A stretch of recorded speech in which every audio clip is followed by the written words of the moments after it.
Cloud computing considerations can be explained through a boat analogy. And not just any boat, but this boat is designed for the clouds. And imagine the boat is in a futuristic world. This means the traditional speed at which the boat travels is no longer dependent on the boat's engine and the boat's design.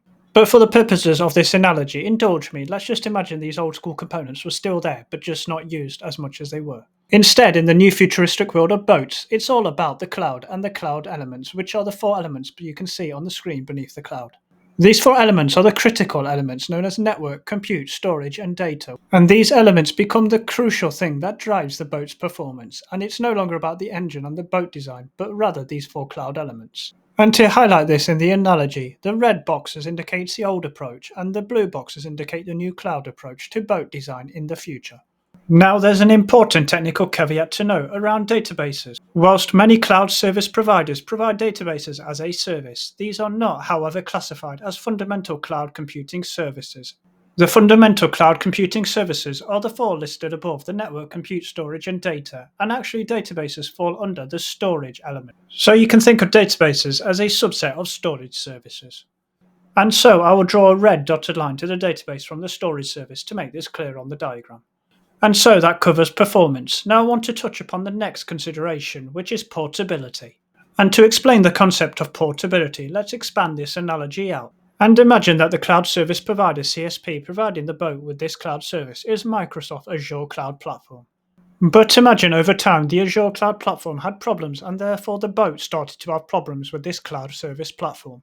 And so this is where the concept of portability becomes important, where you can simply lift and shift the boat from one cloud service provider to another and it should just work seamlessly. For example, imagine the consumer, aka the boat, has had enough of Amazon Azure and sets sail to a new cloud service provider, in this case Amazon AWS. And the idea behind portability is the ease at which the application and its components are moved and reused elsewhere regardless of the cloud service provider, e.g. the platform, the OS, the infrastructure, location, storage, format of data, APIs, etc.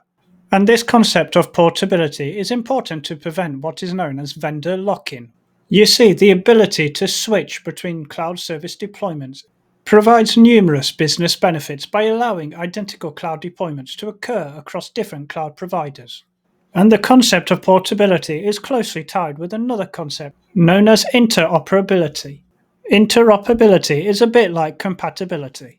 For example, if the boat's engine was to fail, the owner should be able to replace that engine with the same part and everything should continue to work as before the engine broke. And another example would be, imagine the Ethernet cable within the cloud. If that broke, this should be easily replaced with a similar type of cable that should work exactly the same. Or imagine there was a disaster and you needed to unplug and replug to a new cloud provider. Again, the same Ethernet cable should work. And on the topic of disasters and recovery, e.g. disaster recovery DR.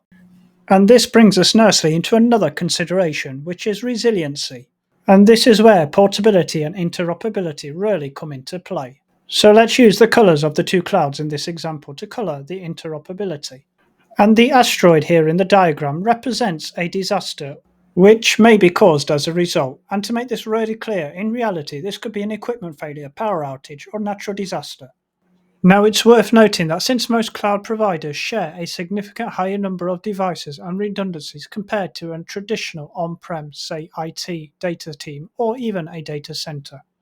And this makes cloud resiliency generally far higher, with equipment and capabilities ready to fail over with multiple layers of redundancies compared to old-school traditional approaches. In other words, a cloud is already equipped for every disaster you can think of, whereas a traditional data center that you would rent would not be necessarily, and you would have to make sure all these mitigations are in place, which could be time-consuming and costly. Hence, the cloud is an all-encompassing solution for all resilience matters. However, I would caveat that last point and say always check the contract and SLAs from the CSP. Usually, a CSP will offer a SLA such as the 5 nines. For example, 99.999%. Now, on the topic of contracts, another important consideration is regulatory compliance. Now, this is a very complex area because different regulations influence the use and delivery of cloud services. And these cover statutory, regulation, and legal issues. And these could influence responsibilities of both the cloud consumer, aka customer, and the cloud service provider, CSP. Ensuring overall compliance to all the different regulations and laws. This is usually done by a team known as the GRC team, the Governance, Risk and Compliance teams, and various other compliance audits that may occur. Thus, in the analogy, when the boat is landing towards a shore or a shore cloud, you must always be aware of the lighthouse and the regulations that come when entering that particular lighthouse land. And this leads us nicely to the last consideration, which is even more complex than regulatory compliance, and this is privacy compliance. And the reason this is complicated is because there is no uniform or international privacy directive laws or regulations or controls that apply to every scenario and every land. And thus, privacy is more of a segmented mesh of laws and regulations, which can cause cloud privacy complexity based on the location of the cloud services. And in the world of growing artificial intelligence, AI, and data warehouses and lakes, it is even more important to be aware of privacy in the cloud.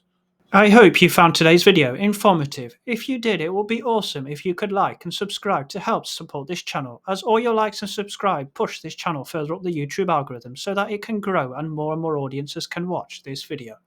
Thank you for watching today's video. I hope you enjoyed the content as much as I enjoyed creating it. If you would like to see more content like this, it would be super fantastic if you could leave a like and subscribe to help support this channel's growth.